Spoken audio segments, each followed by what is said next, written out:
Welcome back, everyone, to QIS 302, our practical guide to superconducting qubits.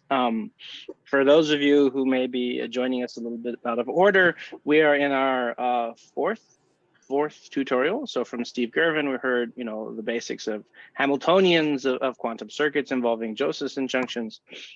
From Jens Koch, we heard about how to take circuits and quantize them and find out, some of the properties we need to figure out the physics that we want to do, the machines we want to embody from Wei-Dai. We just got a first taste of how to build these things in real life. We'll get the second part of that next week from Suhas Ganjam about how to fabricate these qubits. And then we're going to, continue building along these lines with today's talk by Lev Krayzman, who got his PhD with Rob Sholkoff just, I think, a year and a half ago. A little less.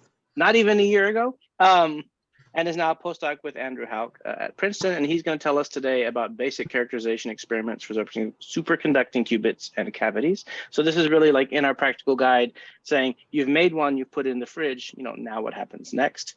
As always, please, you can't talk, but you can send questions. Don't worry about them being very basic. And then watch the chat during the talk. Some I will answer with text, others I will pose to Lev in the session. So with all of that being said, take it away, Lev. All right, thanks for the introduction, Michael. Thanks everyone for coming to this lecture. So like Michael mentioned, today we're going to be talking about some basic characterization experiments. Of course, we're doing superconductors. Mostly is going to be about qubits, and in the end, we'll talk a little bit about cavities. Okay, so just to start off, I want to give a small list of some very handy references that are going to contain, a lot of the information that I'm going to cover today, and these will also have a large amount of, references and are a great point as of entrance to the literature. So if you guys are interested in further, I would check out any of these three. These are sort of in ascending order of difficulty or complexity. Okay, so when you enter a superconducting qubit lab, the most classic thing you see is this giant cylinder, which is your dilution refrigerator, which contains your qubit and all of your fun experiments. Inside of it looks something like this. And your actual qubit, whatever that may be, is going to live inside of this small can. It's going to talk to the outside world through a bunch of wiring and microwave elements. It's going to, have some cables that come outside of the fridge and go into a rack of equipment that probably looks something similar to this. Now, as Michael mentioned in today's talk, the thing I'm going to be focusing on is primarily the actual microwave controls that go into the fridge and what comes out of the fridge. So I'm going to assume that you've designed your qubit, correctly as Wei and Jens told you. I'm going to assume that you've done all the wiring properly, as Michael will tell you later, and I'm going to assume that everything's been fabricated and packaged, again, as Suhas and Miguel will tell you. So I will just focus on the controls part and how we can do experiments using that. So the talk is going to be three main parts. So first, I'll tell you a little bit about what these microwave controls actually are and what our measurements are going to look like. Then I'll spend most of the lecture talking about how you use this to tune up a qubit and how you can learn the properties that we're generally interested in. And then at the end, I'll briefly mention a little bit about how you tune up a cavity, but I won't go into too much detail on that. Okay, so the goal today is to be able to go from this type of picture that you see on the left, which is kind of what you may see in some introductory lectures or maybe in some more theory focused textbooks where you have some kind of abstract qubit two-level system thing and you draw a squiggly arrow on it to indicate that you're irradiating it with some microwaves. And so we're going to try to go from that picture to something more concrete, like having a piece of equipment that sends out a particular signal at a particular frequency with a particular shape onto a particular line that's going inside of your fridge. And so, as I've mentioned, the controls for superconducting qubits tend to be microwave pulses, which are just 1 to 10-ish gigahertz excitations of the electromagnetic field. And this literally means that if you look inside one of these cables, you look at a particular point, you're going to have your voltage or your current or whatever oscillating at a frequency of 1 to 10 gigahertz. And this type of signal can be generated by various kinds of RF or radio frequency equipment. I'll mention a little bit more about that later. And these are going to be traveling into your fridge via various coaxial cables and all of that kind of stuff, which again, Michael will tell you about. If you are not very familiar with microwaves, I would recommend checking out one of these textbooks, which are kind of the classics in the field, and it'll really help you get started on understanding how microelectronics, that kind of stuff works.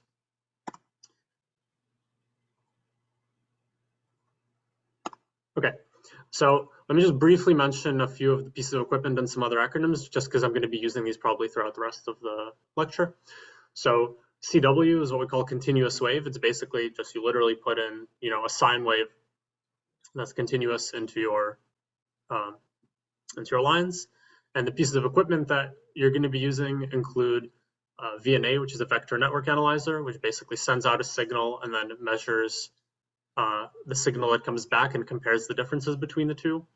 You can have an AWG, which is an arbitrary waveform generator. It does exactly what it sounds like. You tell it to make some wave and it makes it. You can have DACs or ADCs, which are digital to analog or analog to digital converters. So it goes between a bit string in something like a computer and a physical analog signal and vice versa. Or you can have an FPGA, which is a field programmable gate array. This is a very general type of device. It can kind of do whatever you code it to do. But again, for our purposes, this is just going to be something that can generate signals and also read in other microwave signals. Obviously, I don't necessarily expect you to remember these, but maybe some of these will sound familiar to you and you'll recognize them as things you have in your lab. So while we're talking about micro equipment, I just want to bring up a couple points which tend to be very common mistakes in labs. So the first is that you need to clock your equipment whenever you try to take data that you actually care about. So what do I mean by clock? So whenever your equipment tries to figure out what some frequency is, it uses some internal circuitry, which is a clock.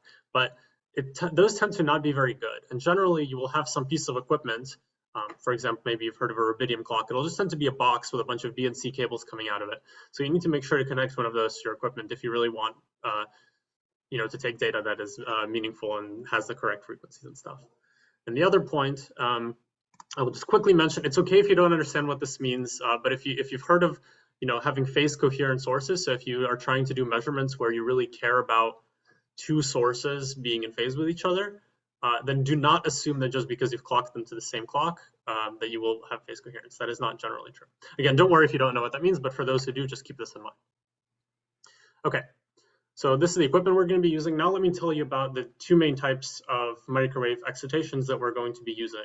So the first is CW, it's the one I mentioned, it's continuous wave. So if I draw some, cable going into my fridge, let's say it's going into my readout resonator, so I'm going to call it R, I will then draw this, continuous wave thing, and this is literally what is going into the fridge. It's a microwave excitation at some frequency. It's just a sine wave. Now the other thing that you might have is called a pulsed excitation or a pulse. And here, so I have a line, I'm going to call it Q. This will be my qubit line, for example. Let's say I want to send in a Gaussian pulse. So I will draw this thing, but you have to be careful. This diagram is a little bit tricky. It's not the same thing as this. This does not mean that the electromagnetic field just goes up and right back down in a Gaussian. Actually, this is just the envelope of this signal that's really going in. So let's say that my qubit is, for example, at 4 gigahertz. So I'm going to have this oscillating carrier tone, as it's called, at 4 gigahertz in red, and I'm going to multiply that by the envelope, which is going to be this blue thing. And in practice, we're only going to ever be drawing this envelope because otherwise the diagrams would just get totally messy. But you should always keep in mind that whenever you see something like this, or maybe a square pulse or something like that, there's always a carrier tone underneath it. It's not literally just this motion. Now I want to quickly mention a couple of things that I'm going to never draw in the diagrams, but you should always remember that they're actually there. So whenever I draw a diagram like this, I'm generally talking about some experiment that I'm doing. So I'm saying, okay, so I'm going to play the following pulses from my microwave equipment onto the fridge, and the qubit inside the fridge will do something and respond. What I'm not telling you is actually each of these experiments tends to be repeated a pretty large number of times in most of the cases I'm going to be talking about today. Okay, so this can be thousands of times depending on exactly what you're doing. And the data that I'm going to be showing is going to be a compilation or an average or something like that of all of these repetitions. The other thing that I'm not going to mention very much, but is going to be there, is that in between every repetition of the experiment, you actually want to wait a certain amount of time. So the waiting is going to be necessary for your system to sort of relax back down to its natural state or ground state or whatever, because you don't want each measurement to interfere with the other measurements. Okay, so both of these things are going to be there in all the diagrams I'm going to draw, but I'm just not going to mention them. So Lev, so a question. So I guess the thing on top, the question is, if the thing on bottom, like labeled Q, is an envelope, Yeah. the carrier, I guess you could also draw it as just a flat line, but you draw something here because flat lines don't really look like signals. Yeah, exactly. If I wanted to obey the same convention, then the top thing would just be a flat line that's one, but I chose not to do it because that would, I think, would be more confusing than this. We're generally not going to be mixing CW and pulse measurements, so it's either going to be only things that look like this or things that look like this, so I don't think it should be confusing. Great. And then for those of us who okay, for those of us who I love your musical score notation, but can you define your symbols for those of us who don't play instruments? Yeah, sorry, that's a great point. So I mean, it's basically what I said. So these symbols just mean that I'm repeating my experiment some number of times, and this symbol means that I'm waiting. That's it. Great. And the follow-up question, so you call it a repetition. This person says Qiskit calls it a shot. Are those the same thing? Okay, so I haven't used QIS kit, but yeah, I mean, generally, that's my understanding is that that's the same thing. Yeah, I agree. Okay, great. Thank you much. Go ahead. Yep. Okay, and I just want to briefly mention that if you think about generating an arbitrary signal, you can of course Fourier transform it into sines and cosines, but you need technically both sines and cosines, so we can define an in phase and a quadrature, which again, you can just think of one as a sine and one as a cosine. They're just two parts of the signal that are 90 degrees out of phase. And you can also choose to plot it as on a complex plane where we call these the I and the Q. You will need to use both I and Q quadratures for generating signals for more complex pulses. We're not going to be talking about that today, so don't worry about it. But I do want to point it out because when we read in the signal that's coming back from the fridge, it might have some arbitrary phase change compared to our carrier tone, and that we do have to express either via our IQ or via this complex plane. So, if the signal comes back exactly in phase with our carrier, then we could put it on the real axis and we say it's I. If it comes back 90 degrees out of phase, it's Q, or it could be somewhere in the middle. Okay. So I've now finished the microwave controls part. If you have questions, that would be a great time to ask because I'm going to be using everything I just said sort of for the rest of the talk. So if you're confused, now is a good time to ask. Okay, so now I'm going to move on to the main section, which is going to be tuning up a qubit and doing various measurements on the qubit. Oh, we did have one question. Okay.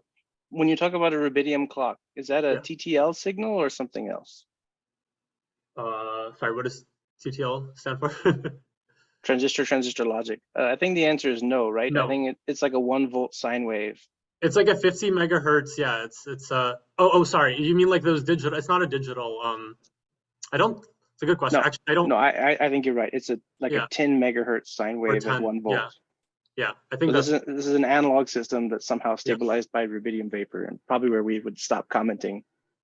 Okay, and then the next question is the wait time the same for all superconducting qubits, or what does it depend on? Like, what determines your rest? That's a great question. I will actually get into it more later, but to give you a brief answer now, it's going to relate to your coherence times of your system. So you're going to want to wait long enough for your system to decay back into its ground state, and that is sort of by definition related to the coherence time.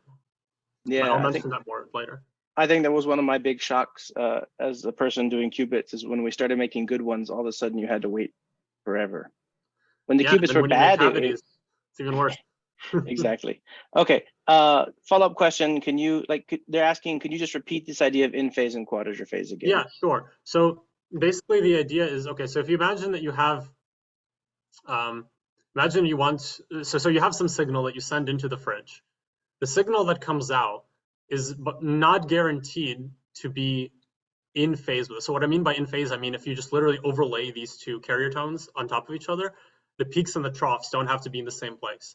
And furthermore, if you're sweeping some parameter, so let's say I'm sending in this pulse into my fridge and I'm sweeping the frequency, or I don't know, the amplitude or something like that. I'm going to have some signal that's coming out. And the phase between that and my signal can actually change as a function of that parameter. And so that's sort of the polar coordinate version of looking at it, right? You have an amplitude and a phase. The in phase and quadrature are just the real and imaginary parts of that signal. Or I guess you could imagine we take the signal coming out, like dot product it with a sine and a cosine. Yeah, so that's what we do in practice. We do, maybe we heterodyne measurement or something like that, but I think that's a little bit outside of school. Just think of it as the real and imaginary parts of, of a complex phasor that represents the amplitude and phase of your signal. All right, perfect. Okay, so that was a batch of questions in response to your question. So go ahead, take it Great, away. perfect. So now we're all experts, of course, on microwave measurements. And now we're going to talk about how to actually tune up our qubit. So let me tell you what the assumptions I'm going to be making are for our system. So what I'm going to be assuming is that I have some kind of qubit, so some kind of 2-ish level, or really just anharmonic system that's coupled to a harmonic oscillator or resonator. They're going to live inside, some fridge with some wiring, whatever. We don't care about that in this case. And we have the ability to drive the resonator, so a line I'm going to call R, to drive the qubit, a line I'm going to call Q. And we're going to have the ability to read out, so measure the signal that comes out of the resonator. I've called this O for output. We're also going to be assuming that we're in the dispersive coupling regime, which I think Steve talked about in the first talk between the qubit and the resonator. We're not assuming we're in the strong coupling. So actually for these types of measurements, it's generally better to be in the regime where the chi, which is the dispersive coupling, is kind of comparable to the kappa, which is the line with their decay rate of this linear resonator. But we're otherwise going to be fairly agnostic to what these things actually are. So I'm not going to say, oh, you have a transmon or you have a CPW or a cavity, whatever. We're just going to assume that this is what describes the system. I'm also going to optionally let the qubit be flux tunable. So whenever that is relevant, I will mention it, but that's going to only affect a very small part of our measurement. So if you don't know what that is, don't worry about it. I'm going to assume that we can do single shot readout. I'll tell you what that means later. And finally, I'm going to assume that you're actually interested in fully tuning up the qubit and doing all of the measurements on it and figuring it all out. The reason I say that is there's a lot of different ways to do some of these measurements, and some of them you can kind of take shortcuts and do them without fully tuning stuff up. But I'm going to present one way of doing this whole procedure. And again, I'm going to present it in some order, assuming you want to tune everything up. I'm not claiming that this is going to be the best order. There's a lot of different ways to do this kind of thing. So we have a question. Can you refresh us on what chi means? Yes, I can. So if you think about the state of the qubit or the state of the resonator, the frequency of one is going to depend on how many quanta of excitations you have in the other. So for example, if both the qubit end and the resonator are in the ground state, the resonator will have some frequency. If you now excite the qubit to the excited state, the resonator frequency shifts by chi. And vice versa. The same is also true for the qubit frequency and putting photons in the resonator. The qubit frequency will shift. So that's what we call the dispersive limit, and that is what chi means. Hope that clears it up. Okay. Now I'm going to show you the list of properties that we're actually going to try to figure out in today's measurements. So this is kind of the standard list that you normally want to know for your system. So we want to know the resonator frequency and line width. If you have a magnet, so if your thing's flux tunable, we want to be able to relate the voltage or current of your magnet to the actual amount of flux that's going through your loop. We want to know the frequency of the qubit. We want to know the different coherence times of the qubit, and I'll explain what those are when we get to them. We want to know the population of state E, so how much the qubit is not quite in the ground state, even though it's supposed to be. And this gives us an effective qubit temperature. We want to know the chi, and finally, we want to know the qubit anharmonicity, which is the difference between the EF and the GE transition. So remember, a qubit is an anharmonic system, so in a harmonic oscillator, these would have the same frequency, but a qubit is anharmonic by definition, so there's going to be some anharmonicity. And I just want to mention that for the rest of the talk, I'm going to be showing you some data that I've taken, and the data is going to be from various experiments that are not necessarily going to be exactly the experiment that I'm actually showing. But the point is, don't really look at the numbers. It's qualitatively going to give you the right idea, but for the more astute of you, the numbers might not quite make sense. Don't worry about it. And finally, I want to mention that all of these things can actually drift in time. And so if you measure your qubit one day and the next day you found that the frequency is different, don't necessarily be surprised. It doesn't mean that you did your measurements wrong. Okay, so I'm going to start with probably the simplest measurement. So first, we want to find the readout resonator on the VNA. And again, just to remind you, we're only ever going to be learning information about the qubit from the resonator because, as you see, we have no ability to read out from the qubit directly. And so the first thing we absolutely have to find is this guy. Okay, so here's how we set it up. So we take our VNA, we put a signal onto the drive port of the readout resonator, and we measure what comes out of the output port. And so the VNA measures something called the scattering matrix for S parameters, which is basically a complex number that tells you two things. It tells you how much the amplitude of the signal changes. So you see here I've drawn that the amplitude of the output signal is a little lower than the amplitude of the input signal. And also, as I mentioned before, you can have a phase shift. So again, in this case, we're going to choose to look at it in the polar form. And so it's going to be some, an imaginary phase. In this case, I've drawn with dotted lines that they're in different places. Okay. And so what we're going to want to do is we're going to want to sweep the frequency of this drive around where we think the readout resonator might be. And we're going to look for a feature that looks like this. Now I'm showing you sort of a pretty zoomed in image because I already know where my resonator looks like. Of course, if you don't know what it looks like, you'll probably be taking a sweep over a much broader frequency range and it'll look smaller. But you're looking basically for something that looks like this. So the top image is the amplitude of the S parameter and the bottom image is the phase.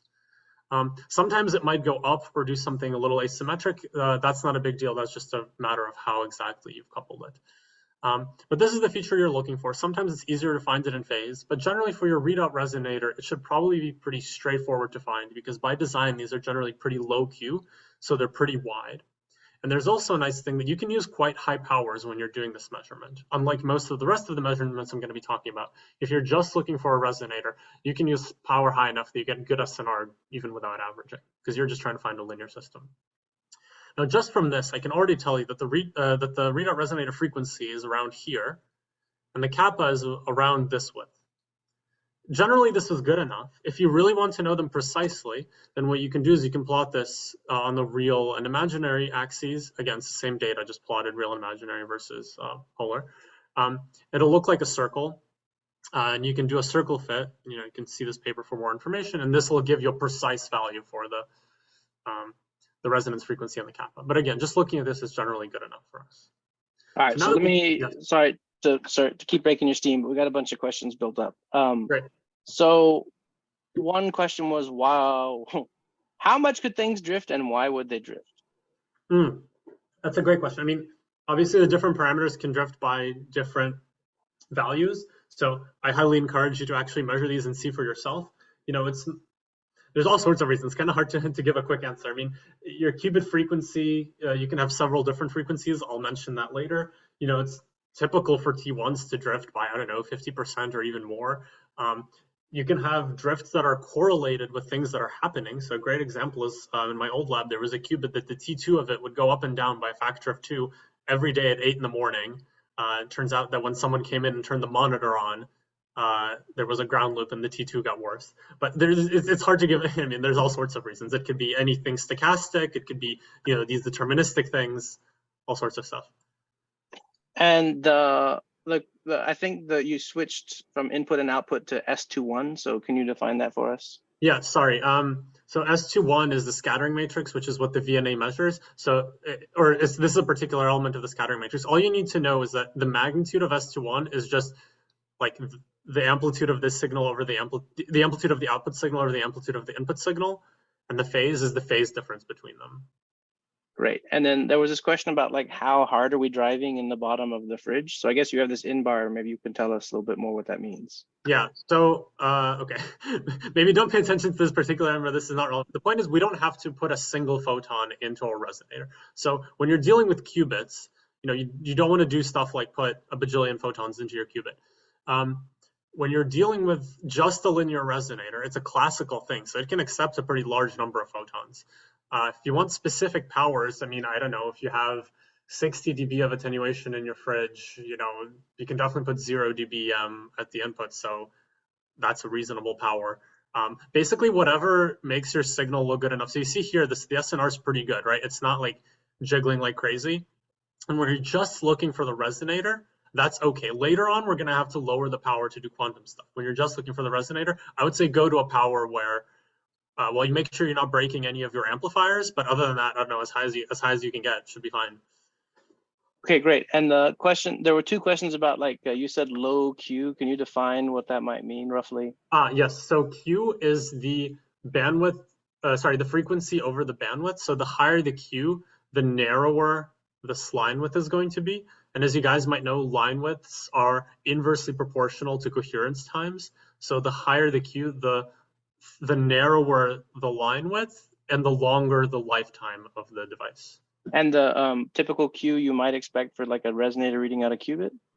Yeah, so for readout resonators, as I mentioned, we generally try to go in the chi approximately equal to kappa regime. So, if your chi is a megahertz, then you're probably aiming for this to be a megahertz, so Qs of, I don't know, 10,000 or something like that.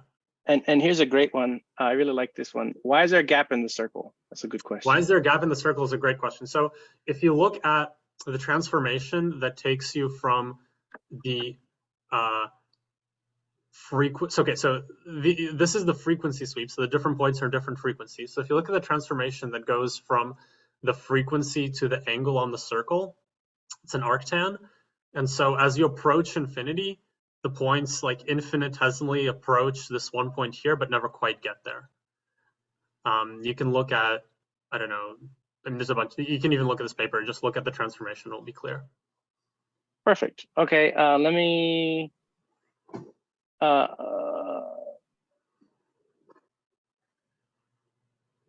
okay, no, I think let's go ahead and move forward so we can get you off this slide. Okay, great. So after we've done this measurement, we've now learned the resonant frequency of our readout resonator as well as the line width, which are some of the parameters we're interested in. Okay, now here's a critical step. We want to make sure that we actually have a qubit. Qubits are, superconducting qubits at least, are, relatively sensitive things, and it's actually not that uncommon to accidentally destroy it in the process of setting up your measurement. And so after you found your resonator, you want to make sure the qubit is still there. So here's one way to do it.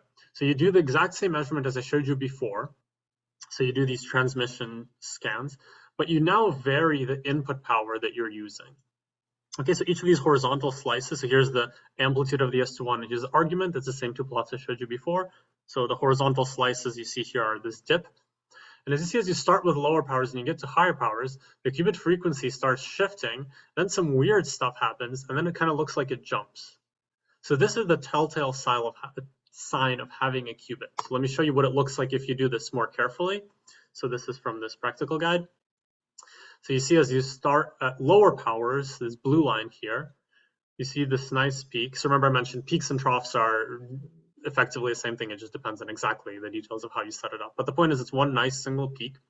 Then you get into some weird regime where it doesn't, this is the orange line, it doesn't even really look like a single peak or kind of a weird shape. And then it jumps at this green line to this very nice peak, but at a totally different frequency. Okay, so this is the sign that you have a qubit. So basically what's happening is in this regime, your cavity is dispersively shifted by the qubit, and as you make your powers be very high, eventually you break that coupling and the cavity jumps to its bare frequency.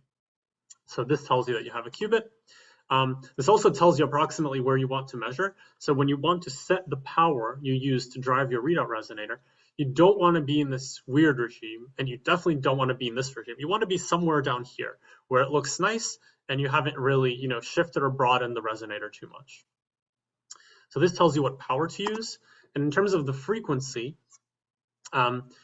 you don't normally want to do readout exactly on resonance because remember, there's a chi shift. So, if this is my qubit in the ground state, my qubit in the excited state might be somewhere over here.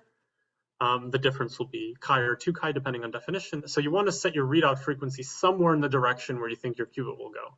For transmon qubits, that'll normally be negative, but that doesn't technically have to be true for an arbitrary qubit. This doesn't have to be super precise, just go a little bit off resonance somewhere, and it's probably fine enough for now. We'll do it more precisely later. Okay, now for those of us who have flux tunable devices, now is a good time to try to do the flux tuning. So again, we're going to do exactly the same measurements. So each horizontal slice here is exactly the same, S21 amplitude, S21 phase that we've been looking at for a while now. And now we're going to sweep the voltage or the current that's going through the magnet that's defining the flux. And so the thing we're looking for are some kind of periodic features, because as you know, flux through a loop will go in 0 to 2 pi. I could show you probably a wider sweep if I wanted to, and then you would really see that it's fully periodic. But once you're here, you basically just want to figure out what are the voltages or currents that correspond to, maybe 0 and half flux or whatever flux points of interest you have. You want to park your magnet at that point and then do all of the following measurements that I'm going to be talking about. And if later you want to switch to a different flux point, you go back to this, you change the flux point, and you do all the measurements again. Okay, Lev, you triggered a slew of questions. Can we back up just one slide? So one question is, what are the features marked at A, B, and C? Yeah, so A is the feature of the bare cavity frequency. So that's when we've basically broken the connection to the qubit. B is the frequency where we haven't broken the connection to the qubit, and it's the dispersively shifted cavity. C I didn't mention. So in this case, the qubit was a little bit hot. So there was actually a little bit of the E state of the qubit was visible. That's this little peak here. And so this is the dispersively shifted now cavity by the qubit in the E state. And so this is why, by the way, I mentioned that you want to set your readout frequency somewhere over here, because this is the location of your qubit, of the readout resonator when the qubit is in E. This is when the readout resonator when the qubit is in G, and you want to measure somewhere between them for maximal contrast. Okay, and then boom, boom, boom. Hang on, let me just try to get these. So one question is, how do you experimentally sweep this power, this vertical axis? So you are sending in, I guess these measurements are probably still done with a VNA or something similar.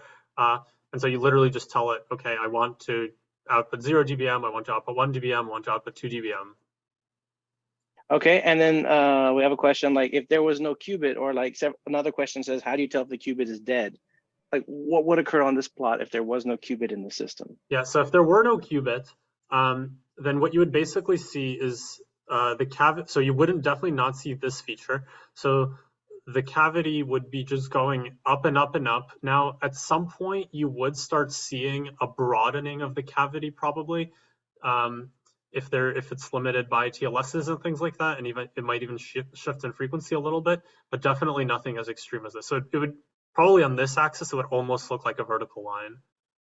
Right. So if there's no qubit, there's nothing nonlinear in the system. Nothing really moves. Yeah.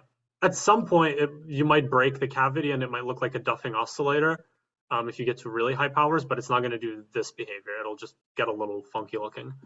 Okay. And then did you say the word bright state? I did not say the word bright state. Okay. So someone is asking what do people mean by the transition to the bright state? Well, I think this is, I guess, what is referred to is when now, I guess the terminology is probably from back when this, from cavity QD, or when this is done with like lasers and atoms and stuff. I don't really, no, it's not. Okay. I was supposed to, I'm not that old. Okay.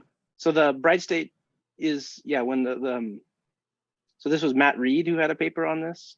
Just turned up the drive to 11 and see what happens. And he was finding an intermediate regime where, let's say, if you're in the ground state, you go not bright, you stay towards the right. If you're in the excited state, you go somewhere far off to the left. Yeah. So I guess it would be somewhere in this like orangish intermediate regime between the two. Yeah. Okay, hang on, let me see. Okay, hang on. What do you mean about don't measure? So I think, okay, answer. What do you mean about don't measure here? I mean that when we're going, so again, we're going to be using the readout resonator as the thing that'll let us measure the qubit. So that's the only reason we care about this resonator. It's just a way for us to measure this qubit. And we're going to be doing that by sending in some kind of signals at this resonator. And I'm saying, don't use powers that are this high, because at this high power, the resonator is doing weird stuff. So you should use powers like around here where the resonator is not doing weird stuff. Right, and I think several of these questions are related to this vertical axis here is cavity power, right? That's right. I'm only driving the cavity. I haven't even touched the qubit yet. Okay, so then maybe I think we'll go ahead and escape off this slide too. Thank you. And I guess we're headed for that one. Okay. Okay, so right, so once you've done this flux sweep, you've extracted your features. Now, let's say you want to know where your voltage is at 0 and at half flux. So you've extracted this, and now you can, tune your qubit to your nice sweet spot or whatever point you're interested in measuring, and then proceed on. Okay, so now we're actually getting to doing stuff with the qubit. Before, we've only looked at the readout resonator. So now the first thing we want to do is we want to find the frequency of the qubit. So we're going to do this with spectroscopy. This is going to be called two-tone spectroscopy because we have one tone that's going onto the readout resonator as before. But now we're also sending a tone at the qubit, or where we think the qubit is. Since we don't know, we're going to, of course, vary the frequency of this drive and try to see where we can find the qubit. So this is going to look something like this. So here, what I'm plotting are the real and imaginary parts of the signal that's coming out of the fridge in blue and orange. I'm also plotting the absolute value of those. I mean, it's just the square root of the square of the two, the sum of the squares. It's nothing interesting. And basically, we're looking for a feature that looks like this, like a change in the signal. It doesn't necessarily have to go down, but this is the change we're looking for. Now, in this case, again, you want to certainly sweep a frequency that includes where you think your qubit might be. You have to be a little bit more careful when you do this measurement. So on one hand, it's pretty easy to accidentally miss this. So you have to make sure that your number of points is enough compared to your frequency that you'll actually see it. You also have to be a little bit careful about the power you use. So you don't generally want to use super high powers with these measurements. You want to start low, and then if you don't see anything, then you can go up to higher powers. And I'll explain in a bit what can happen if you don't do that. But I just want to mention that you don't have to do this in a continuous wave manner. You can also do this with pulses. So you send in bursts of energy or pulses at the qubit. And in that case, what you really want to keep in mind is that the length of your pulse is inversely proportional to the line width. And so when you're just looking for your qubit, you probably want to use short pulses. So I don't know, tens of nanoseconds or something, not like microsecond long pulses, because you will otherwise have a very hard time finding your qubit frequency. When the pulses are short, then it becomes broader. And also, as a consequence, you will have to use slightly higher powers when you do this because what matters is the integral under the pulse amplitude. Okay, so this is what gives us the qubit frequency, which is going to be this point right here. Let me just show you a few different things that can happen. So as I mentioned before, sometimes you can have two frequencies. So in this case, my two frequencies are pretty close to each other. Sometimes they can be farther apart. This doesn't necessarily mean you did something wrong. So your qubit can sometimes just do weird stuff. Maybe it's coupled to another two-level system. Maybe it's doing something else weird. We don't know. Sometimes cycling your fridge, so heating up your fridge above the aluminum transition temperature and bringing it back down can fix this. Sometimes it can't. Maybe if your qubit is flux tunable, you can try changing the frequency a little bit, but sometimes these things just happen. And again, this doesn't necessarily mean that you did your measurement incorrectly. It might just be that that's really what's happening with your qubit. If you're doing pulsed measurements, you can accidentally make it look like you have two frequencies, even though you don't. So if you send in too much energy, use too high of a power in a pulsed measurement, then actually you can give your qubit enough energy to rotate all the way from the ground state up to the excited state and then back around. So in this case, I've almost brought it back down to the ground state. And so it looks like there are two peaks, but actually if you lower your power, then it'll go back to a nice single peak. So that's definitely a thing to try. And here's what I wanted to mention with why you don't want to use too high powers in the qubit drive. So here's an experiment with 3 different powers were used to drive a qubit spectroscopy. So in the bottom one is a fairly low power, so we see the nice single peak of the GE transition that I talked about. At a slightly higher power, this GE transition broadens. So this isn't necessarily the end of the world. The slightly broader transition in the beginning would be maybe okay, although you'd want to narrow it down later to find this more precisely. But you also start seeing this 2-photon GF transition. But the really bad things happen at even higher powers, where you've actually saturated your qubit and you don't even see this transition anymore. You only see the EF transition.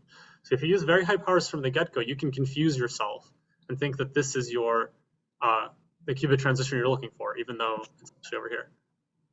So there's a question about like DAC noise and how it affects the qubit. I guess that's going to end up being a plug for my tutorial, but maybe you want to give a very brief answer here. Yeah, I mean, certainly you want to be generally operating in the regime where you're close to the maximal output of your device. Like you don't want to be using, 100,000th or whatever, because then you're going to have digitization noise. So aside from digitization noise, you just have regular noise that comes out. This will look like noise in your system. I think maybe for this talk, that's. Okay, and then I think we got several questions up along the lines of we've been talking about G and E, and now here's 0, 1, 0, 2 over 2, 1, 2, and also you said the words EF. So right, can you? Sorry. Okay, right. So sorry, this is just a different convention. So 0, 1, 2 are the same thing as G, E, and F. It's just counting, from 0 the states upwards. Right. So I've sneakily brought in this F state.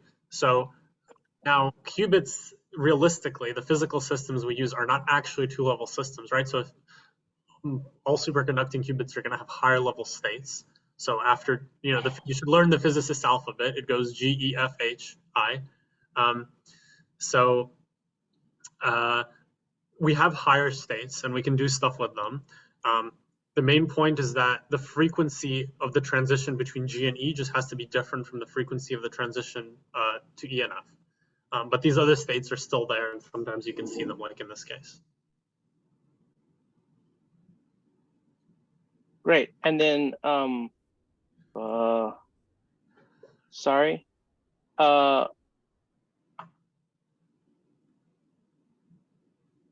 Okay, why is the F02 over 2 peak quite narrow? It's a good question. I mean, I guess it's a 2-photon transition, so it's not going to be broadened as much. Yeah, that's right. When you move off resonance by delta, that one moves off resonance by 2 delta. Right. It also grows quadratically with voltage instead of linearly. Right. Okay. There's several questions along the lines of, okay, but when you drive hard, why does F12 show up? Yeah, so it's basically when you drive hard, I guess you can think of it maybe as saturating your qubit so that you're already getting your qubit into the E state, and then it can now go to the F state. Okay, and then there was another question of, you said you can get confused between F12 and F01. What would you do in a real experiment if you had a concern that maybe you'd done that to yourself? Yeah, so you would lower your powers and see. I mean, generally, I would suggest starting at low and going to higher. But if you found a transition, one relatively I mean, there's a bunch of different things you can do, of course, but one relatively straightforward thing, just in spectroscopy, use lower power and see what happens.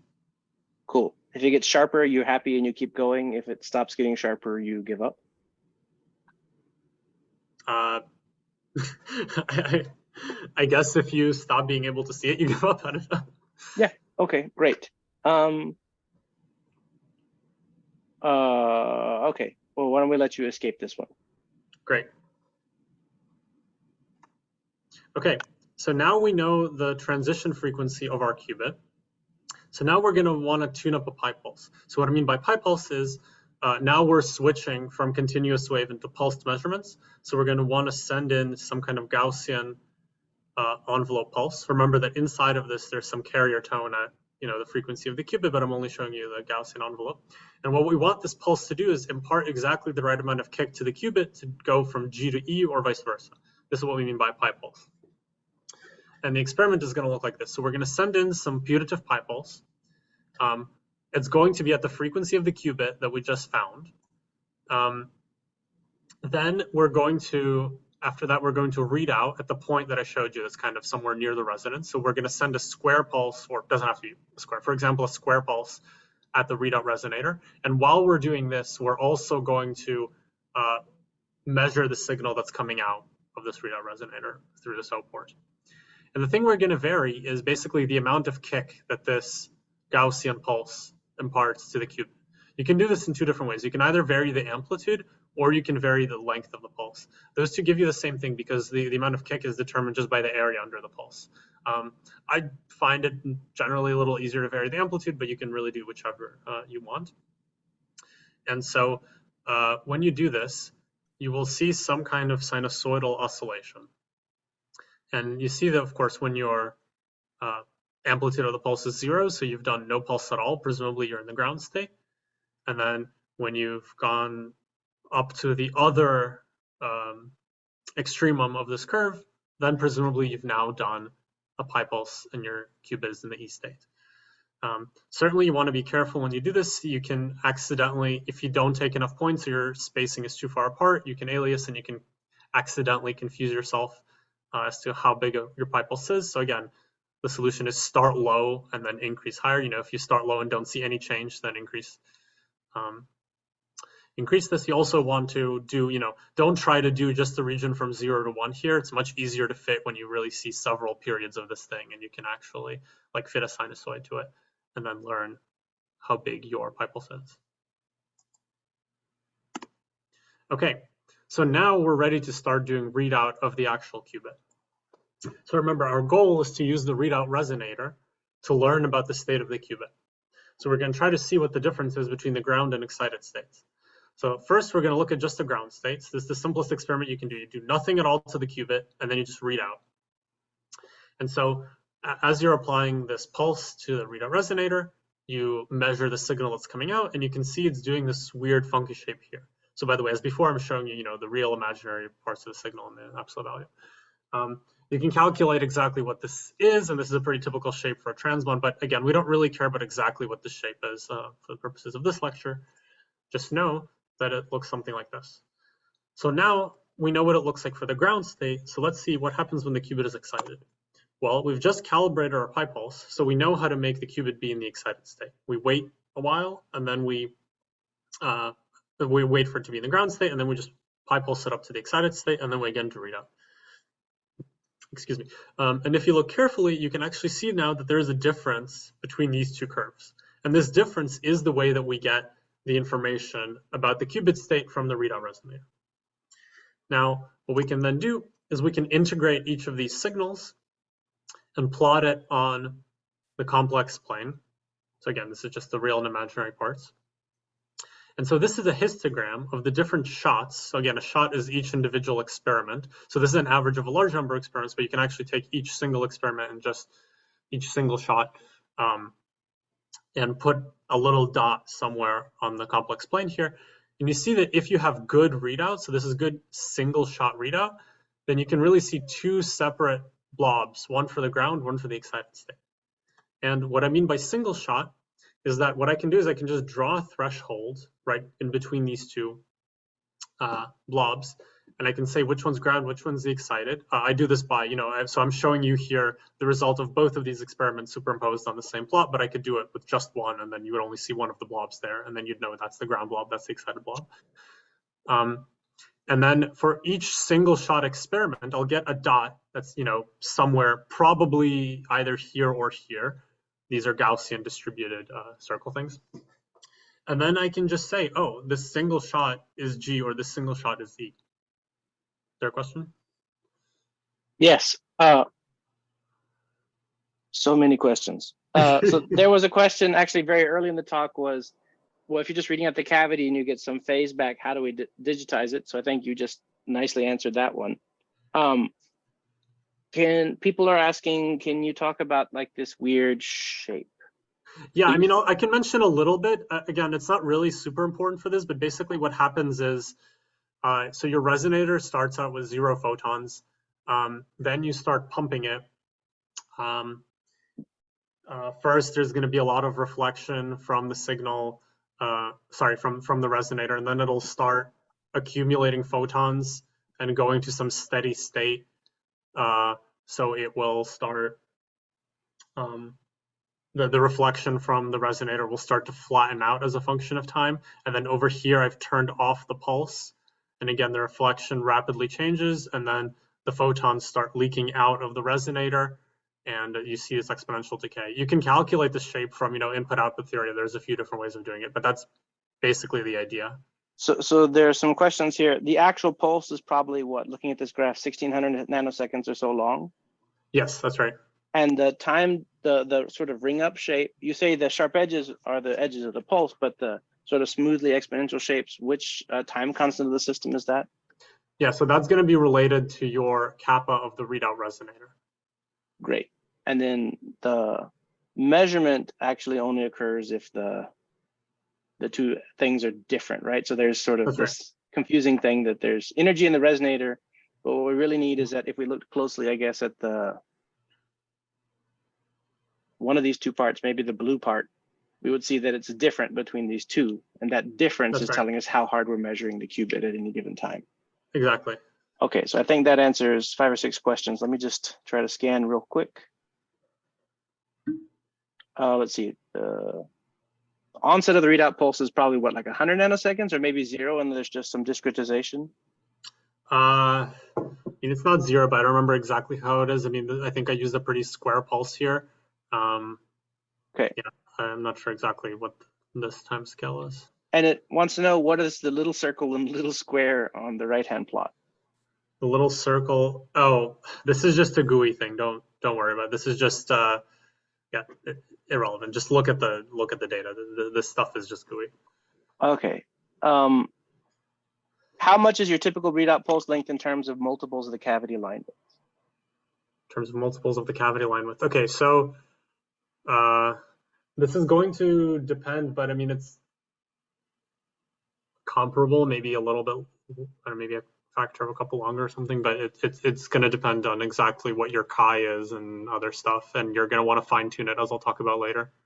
Okay, and then another good question, if you have a good color contrast monitor like me, and I guess this person asking the question, we notice your third blob you don't want to tell us about.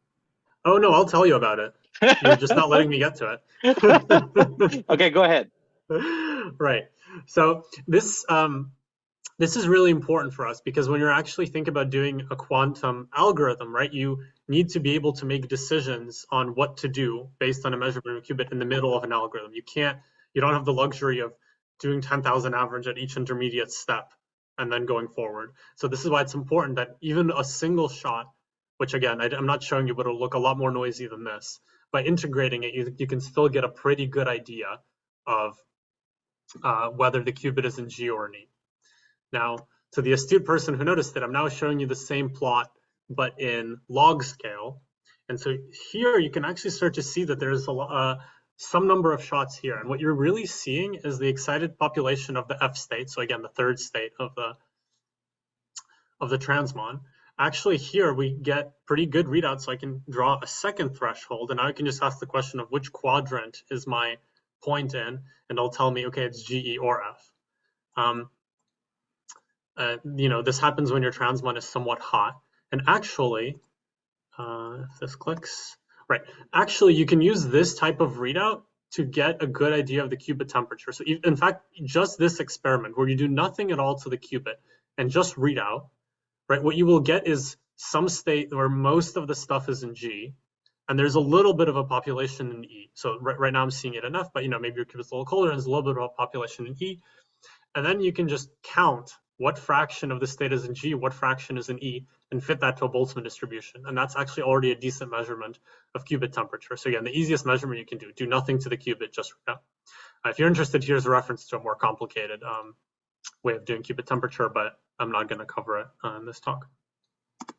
Okay, so as was mentioned a little bit earlier, here's some ideas about ways things can go not quite right. So here's a measurement where I accidentally set the readout frequency incorrectly.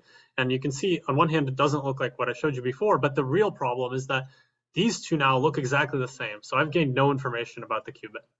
So if it looks like this, and you're sure that your qubit is there, then you've probably done something like set the parameters incorrectly of the readout.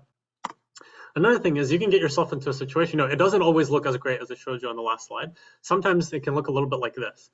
And this probably indicates that you have some kind of suboptimal parameters. Now, it could either mean that you've done something in your qubit design where, maybe your chi, which is the distance between these two blobs, is sort of too small compared to your kappa, which is the size of the blobs. And now you can't really distinguish them as well. But it's also quite likely that maybe you just haven't set perfect parameters for your readout pulse. And now is going to be a good time to tune up your readout. So what you're going to do is basically if you draw a line through the centers of these, you're going to see two Gaussians. There's going to be some overlap. And the overlap is the thing you want to get rid of, right? You want to be able to say, no, something's either in this left one or in this right Gaussian.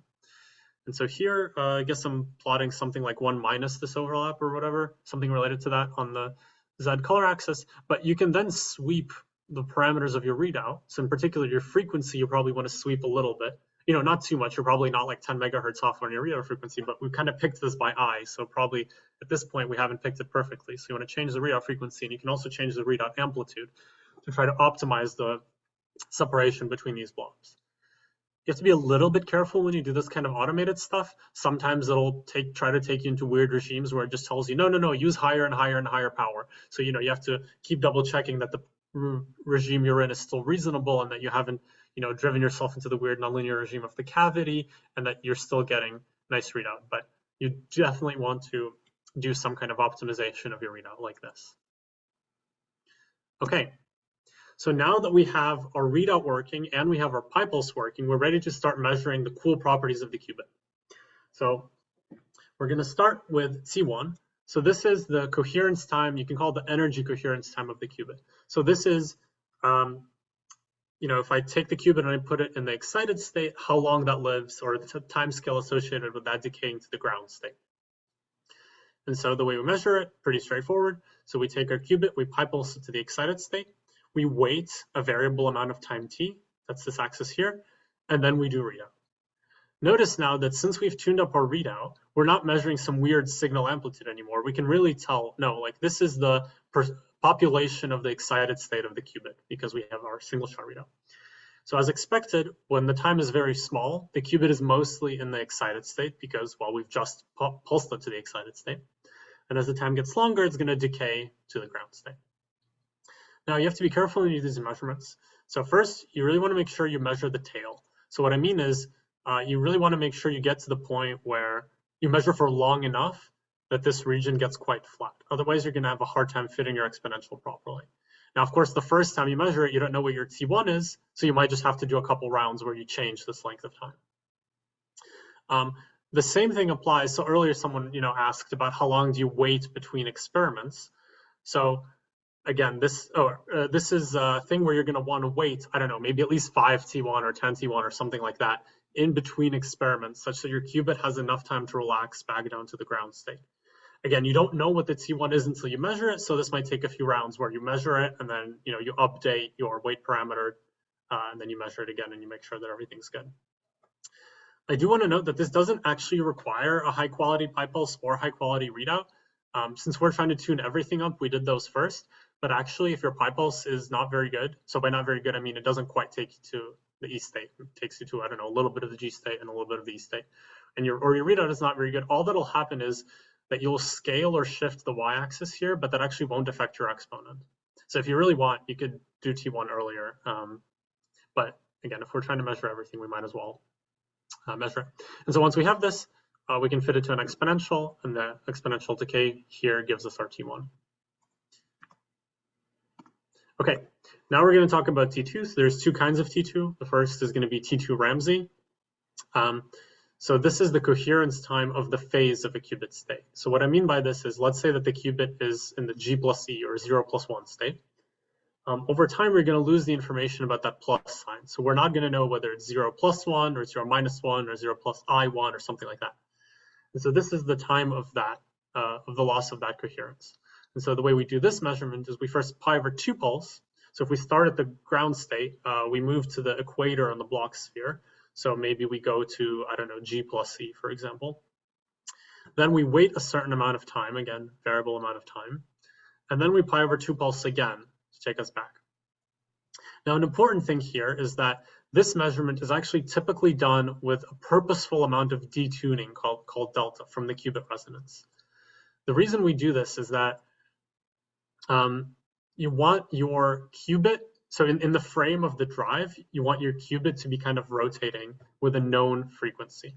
And the reason is that if you don't do this, but your qubit frequency is a little bit off from your spectroscopy, you didn't quite get it right, your qubit is still going to be rotating, but you're not going to know by how much. And basically what you'll get is you'll get almost an exponential decay, but it'll have some small wiggles on top of it, and you're going to have a hard time fitting those. And you might even not know that they're there. So actually what's better is to purposefully detune it by a certain amount. The detuning then gives rise to this oscillation. If you didn't have anything, it would just be an exponential decay, but now we have this oscillation. We can fit it explicitly to a decaying sinusoid. And so the frequency will give you a very precise measurement of your qubit frequency now, because you'll know exactly what the detuning is.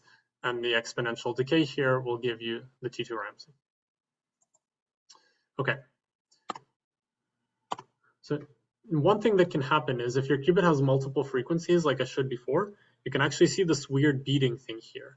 And if you want, you could fit this to 2 decaying sinusoids, or you can even just look at the frequency of the beating. So in this case, this will be 1 period of the beating, and that'll give you the frequency separation between your 2 frequencies of your qubit. But this is, again, you should know that this is what that means.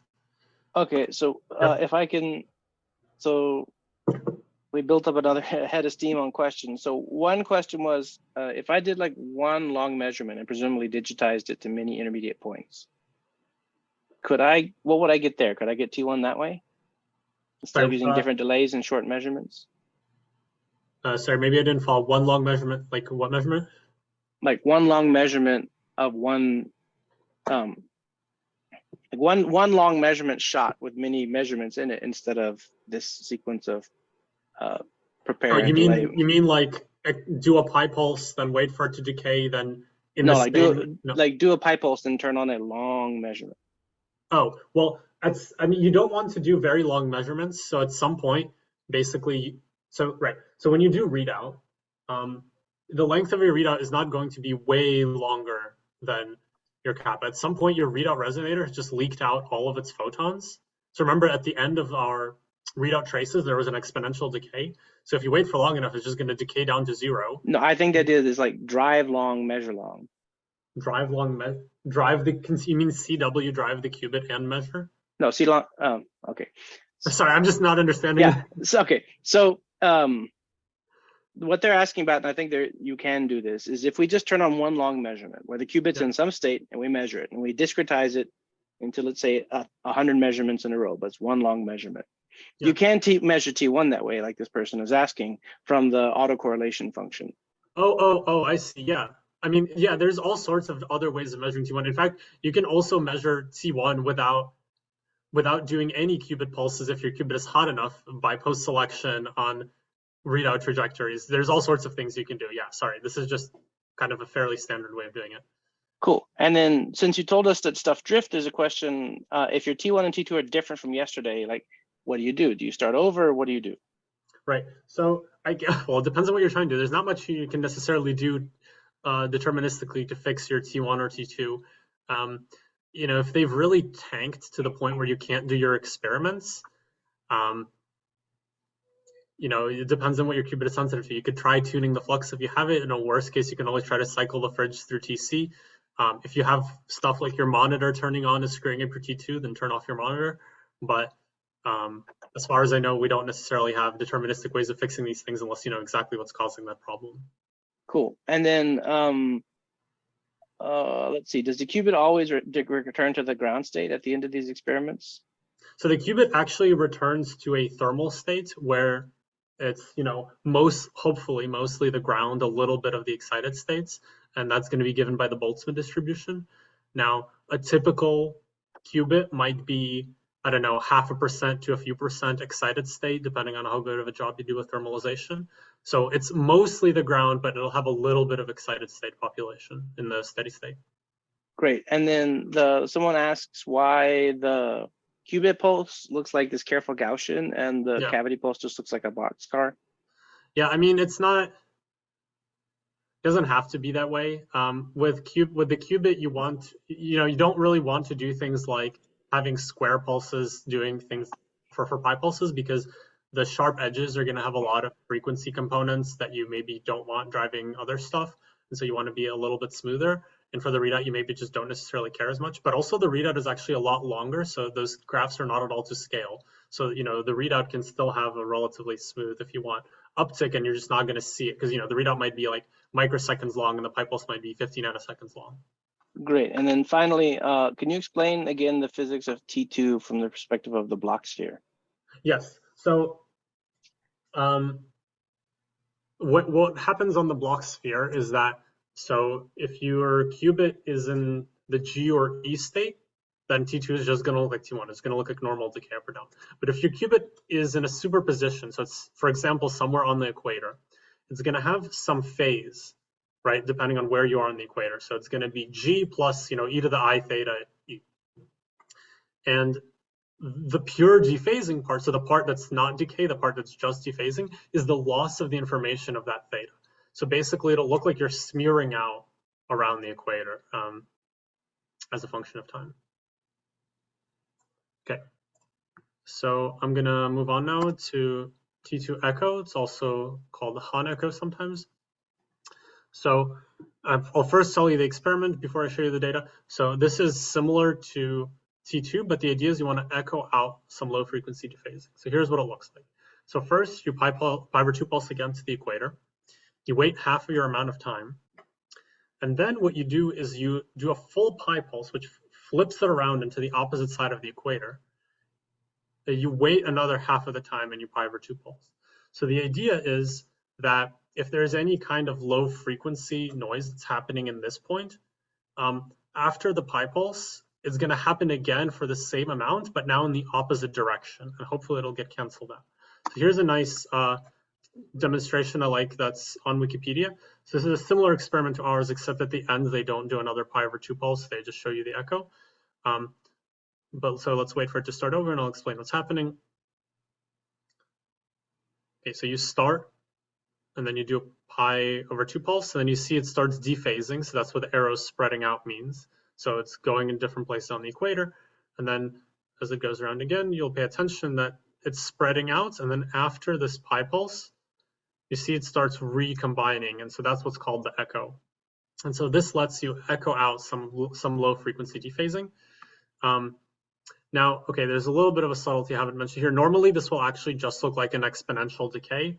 Now, in this particular case, I'm doing a little bit of cheating and I'm applying an effective detuning by changing the phase of this pulse. So it acts as if it were detuned and it gives a sinusoidal, this decaying sinusoid. This doesn't really matter. Normally, this would maybe just look like a decaying exponential. But the point is that by echoing out some of the noise, some of the low frequency noise, you can start to, you will normally get a higher value, hopefully, than your T2 Ramsey.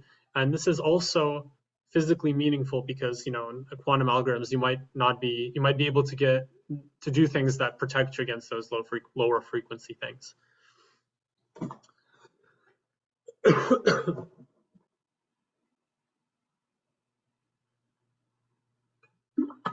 Okay, so this is what's called the echo. Okay, so now I'll just briefly mention how we find anharmonicity. So again, anharmonicity is the difference in transition frequencies between the GE transition and the EF transition.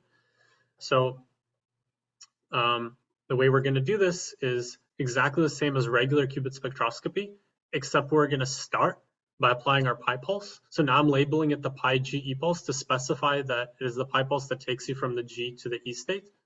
And then after that, you do your regular qubit spectroscopy. Now remember that you need to set your frequency window now to a different place because, if it's a qubit, then the transition frequency is different. So, probably you have some idea of what approximately you expect your anharmonicity to be. So, for typical transmon, maybe, I don't know, a couple hundred megahertz or something like that. So you would shift from your GE transition. And so, okay, so you found it. This is your EF transition. Now you can, if you want, you can go ahead and calibrate a pi pulse and measure T1 and T2 and all of those things for the EF transition. It's going to look exactly the same as for the GE transition that I've just shown you, except all the pulse sequences are going to start with this GE pulse beforehand. Other than that, it's going to be the same, so I'm not going to go over it. So this gives you the anharmonicity alpha. Okay, so that concludes the section on the qubit measurements. Are there questions there? I guess probably yes, a lot. I think there was a question about the beat and what was the physical reason for the beat in T2?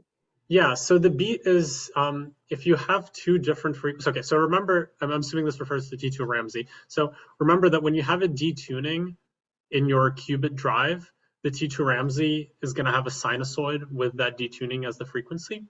But if your qubit has two different frequencies, like I showed you before in the spectroscopy, then for a single frequency of the qubit drive, you're actually going to have two effective detunings.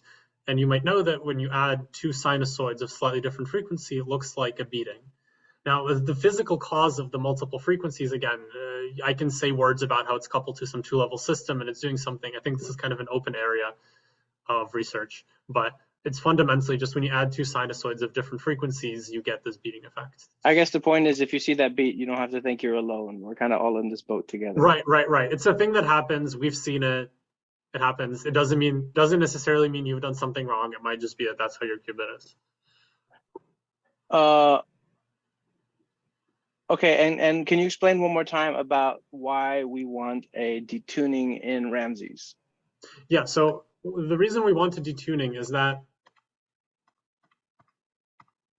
okay, so this type of pulse, even if, let's say I don't put a detuning, but I know my qubit frequency to imperfect precision, so I'm a little bit off.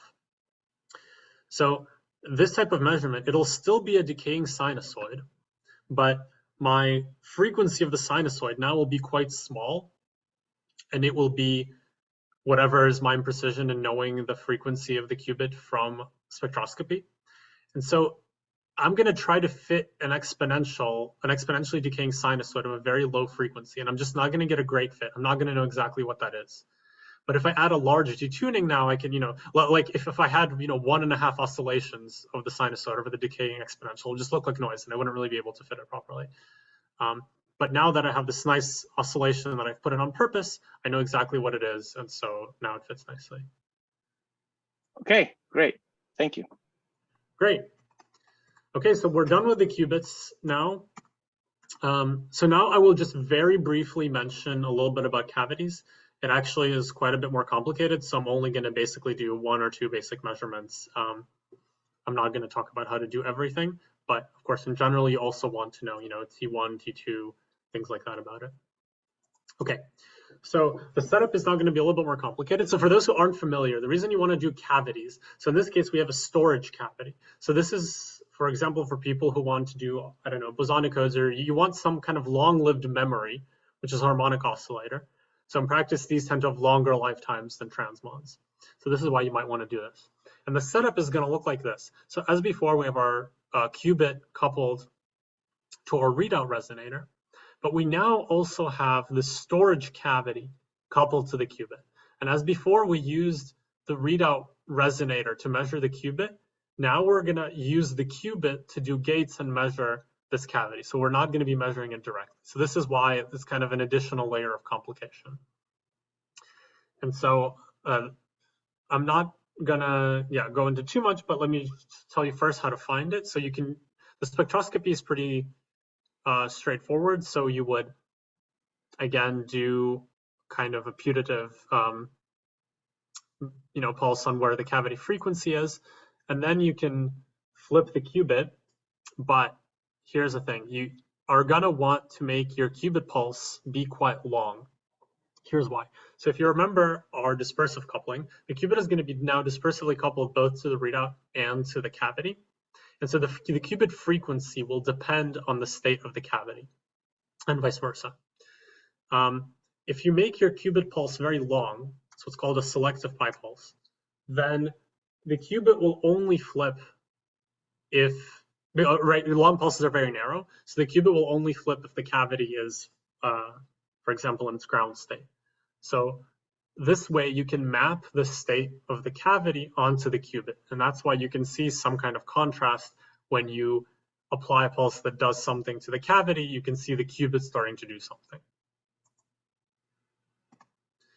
So a classic example of what this looks like is this number splitting. So if I first displace my cavity, so again, this is just a classical drive onto the cavity, I impart some energy upon it, I put it in a displaced state or a coherent state. So as you may know, when you take a classical or linear resonator and you just put some energy into it, it goes into a displaced state, which is going to have some linear combination of Poissonian distributed number states, and then I do a spectroscopy of my qubit, and again, making sure to use narrow pulses, I can see that, okay, this is the qubit transition when the cavity has 0 Fock states.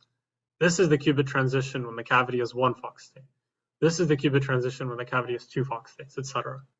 Which is, by the way, this is a great visualization of what the dispersive coupling looks like. And so this is, so if I want to drive just this peak, I need to make sure that my qubit pulse is longer than 1 over the distance between these, relatively speaking. This is why I need these selective pulses.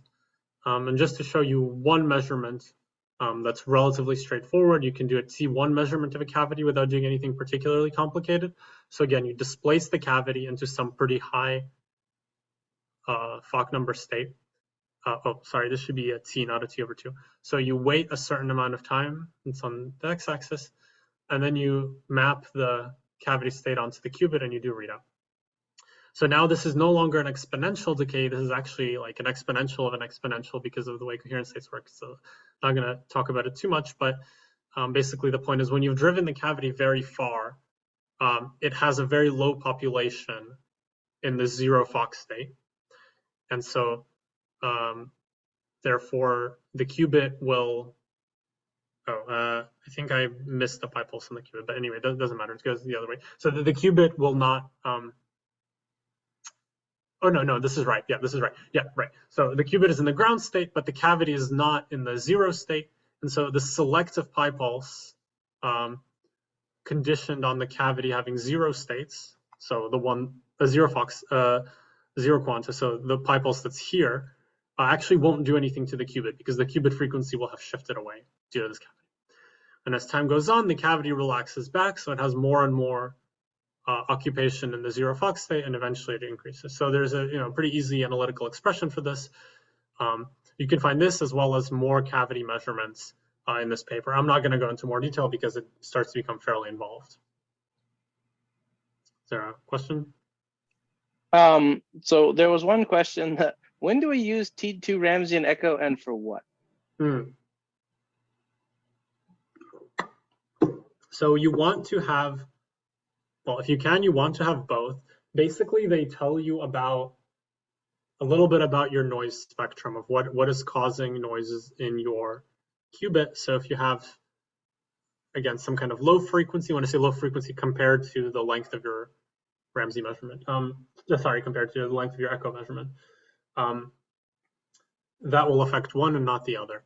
You can actually do a more complicated measurement with multiple echoes, and you can vary the number and length of the echoes, and that'll tell you a lot more about the noise spectrum if you want. It's called CPMG. But yeah, so it just tells you about your what's causing noise in your system. Great. And then the other question was, do you have a picture of one of these 2 qubit configurations, like what they look like? Sorry, 2 qubit configurations? Sorry, 2 cavity configurations. Oh, oh gosh, I'm sorry, I don't have a picture. I've tried to remain very agnostic to what these things physically are. A common thing used would be a 3D cavity for your storage mode, because 3D cavities tend to have a very long lifetime. So you can imagine, I don't know, a rectangular cavity in a piece of aluminum, maybe it's this big, or you can imagine what's called a stub cavity, which is, again, take a piece of aluminum this big, you drill a cylindrical hole in it, but you leave a small cylindrical post at the bottom that's a lambda over 4 resonator. So that'll be your storage mode. And then inside you will insert a chip that has a transmon, and the readout resonator doesn't need to be high Q, so that might be like a strip line resonator on that same chip. Or it could also be another stub cavity. It could be whatever you want. But I've tried to be pretty agnostic to the hardware in this talk. Okay, this actually leads us to the end of the cavity section. Because again, if you guys want to know more, I mean, this paper has a lot more information on how to do various measurements. And there's kind of a lot of literature. One of the basic difficulties is actually a lot harder to even do single qubit gates on a cavity. Like, it's a lot harder to put it in the Fock state 1 than is a transmon. And this is why we're not going to go into it now. Okay, and I was asked to provide homework. So here's the homework. So if you have access to a qubit, then you should write this qubit report card, which features a wiring diagram. So what's actually going on between the thing that generates your signals and your qubit. Then you want to write down the system properties that we just talked about how to measure. And finally, you definitely want to measure these things over time. So maybe you want to, see how T1 changes over an hour or a day, or maybe you want to measure the qubit frequency every day for a week or something like that and see how stable these things really are. Okay. Awesome. End of this talk. And they're all clapping. You can just only hear me. I see clapping emoji. It's great. Yeah, there you go. We are okay. That's when it's handy to have 100 people. If you have a question, we're not gonna raise hands and talk. Just shoot it into the Q&A, and we will keep answering a few more. You're 72 answers in, Lev, so you're doing great. But let's take a few more questions from the audience. We have one queued up here, which says, isn't the displacement operator giving a coherent state for a cavity, not a Fock state? And why do we see peaks on that spectroscopy? Right. So yes, absolutely correct. The displacement operator is in fact giving a coherent state. That's why I was saying it's actually hard to make a Fock state. So that's why I'm not talking about it. But a coherent state is a linear superposition of Fock states, right? Fock states are a basis for any cavity state. And so you can express any displaced state or a coherent state as a linear superposition of Fock states that are actually going to be Poisson distributed around the average photon number. And the reason you see peaks is because we're in, the dispersive regime, or you can think of it as number splitting, where if we do qubit spectroscopy, the state of the qubit depends on the state of the cavity. So every time you add a Fock state to the cavity, the qubit moves by 1. Now, since this is quantum mechanics, when you do a measurement, you're only in one of them at a time, and so you get different peaks for these different Fock states. This is the quantum nature of the measurement. Perfect. And like the height or the integrate under the peak here, I guess, is like the probability. Yeah, exactly. So, right. So this would be the probability. So you can actually, if you want, you could fit this to, however many, I guess, Gaussians, and then the height will be proportional to the occupation of that Fock state, and you should be able to figure out what the displacement is by fitting those to a Poisson distribution. Awesome. And can you tell us again about how to estimate the qubit temperature? Yeah, absolutely. So the easiest way to do it, let's see if I can go back. So the easiest way to do it is just to do this experiment on the top here, where I do nothing to the qubit and I do readout. So what we're going to see here is, instead of seeing these two blobs, we're going to see one fairly occupied blob and one that's got, maybe a few points in it. And so the mostly occupied one is going to be the ground state, and the one with a few points in it is going to be the excited state. Then you can literally just count how many of the shots had the ground state, how many of the shots had the excited state. And let's say 1% of your shots had the excited state. So then you can say, oh, my qubit is 1% excited. If you want to convert that to an effective temperature, which, by the way, doesn't necessarily mean that if you touch the thermometer to it, that's what it would read. It's the effective temperature of this. Then you can just use the Boltzmann factor for the qubit frequency and say, okay, what effective temperature do I need to get 1% excitation in the qubit? And I think you gave a link to the Curtis-Geerlings protocol. Yeah. Okay. So this works if you have single shot, and if you don't, you have this other link. Perfect. So here's a question. The title has the word basic in terms of characterization. What are the advanced characterization techniques? Oh boy. Right. So well, this is an example of one of them. So RPM. You can also do, as I mentioned, a generalization of the Hahn echo thing called CPMG, where basically instead of doing just one echo pulse, you can do a number of echo pulses, and you can vary that, and you can learn more about the noise spectroscopy of your, the noise spectrum of your qubit. I mean, there's kind of a lot of them. You can start doing fancier things like looking at, if you have a flux tunable qubit, you can look at the flux sensitivity of your qubit. I don't know. It depends on what you want to do. There's a lot of things you might want to do with a qubit. There's certainly more out there that I haven't mentioned. Okay, great. And then I guess another good question is, these are all sort of single qubits and single qubit gates? That's right. maybe you could say a little bit more about characterizing sort of 2-qubit gates and coupling strengths between qubits. Like, what would we do when we have more than one qubit? Yeah, I mean, so when you have more than one qubit, things get more complicated. If you want to do a gate, then I guess you can do randomized benchmarking. You can basically look at what happens to, you can look at what happens to different states and then what the gate's supposed to do to them and what it actually does to them. You also have to be careful when you do that. Normally we separate out what's called spam, so state preparation and measurement. So infidelities in your, let's say your pi pulse is not perfect or your readout is not perfect, you might say that as a separate thing from the qubit, from the gate fidelity. And so there's protocols for these. I think it's maybe, I'm not going to be able to give a quick succinct summary of how No, I think that's a very appropriate answer to the audience. We have to stop somewhere after our 8 sessions, and I have to admit we're not going to do a bunch of multi-qubit randomized benchmarking. That's sort of the next stage of this journey. Yeah. Okay, any last questions from the audience?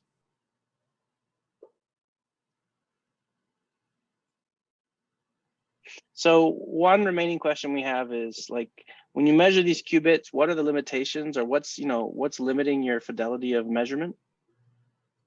Well, that's a good question. So it sort of depends on exactly what's happening. So, right. So for example, if you're in this situation, and let's say you got yourself here not because your parameters are imperfect of your readout pulse, but just because you've designed your qubit this way, then it's kind of obvious, right? What's going to be limiting you is just the fact that there is no way to reliably separate your ground and excited states. That effect is always going to be at least partially there. If you can do better than that, then you start running into, okay, maybe your pi pulse is imperfect. There's actually ways to, right? So when you have pulses that go into your fridge, one thing I didn't mention is, of course, that the thing that you send out out of your microwave RF source is never actually the thing that's getting to your qubit. There's all sorts of distortions and things that happen in the lines. So maybe you can correct for those. There's a thing called drag. Maybe you don't know your qubit parameters perfectly. There's a lot of different things. Perfect. Okay. So there's one remaining question, I guess, for me as an organizer. Somebody asked if they're 2 minutes late, will they not get credit? And the answer is no, we're not that granular in how we capture the attendance, especially since people have internet troubles. So let me flag those as done. Okay, how do you account for phase coherence errors? I think that's a question about T2 Ramsey. Oh no, this is a question about clocks. Like, what do you do if your clock is worse than your qubit? I suppose get a better clock. Yeah, that's right. I think in our case, usually the clocks are good enough until the qubits get much, much better. In fact, the ones we use aren't even that fancy. They're kind of like $5,000. So we have the advantage that our qubits don't live long enough to stress out our clocks that much yet. Yeah. Okay, so we're coming up on the 90-minute mark. We've answered a bunch of questions. Thank you so much, attendees, and thank you again, Lev, for coming. The one hand clap, sorry, but for coming, and oh, there's the love. For coming and answering all these questions. I will remind the audience that we have 2 more of these this week, Wednesday and Friday at 1 p.m. Eastern Standard Time. And so I look forward to seeing everybody again on Wednesday. Thanks everybody so much. Thanks everybody. Thanks, Michael.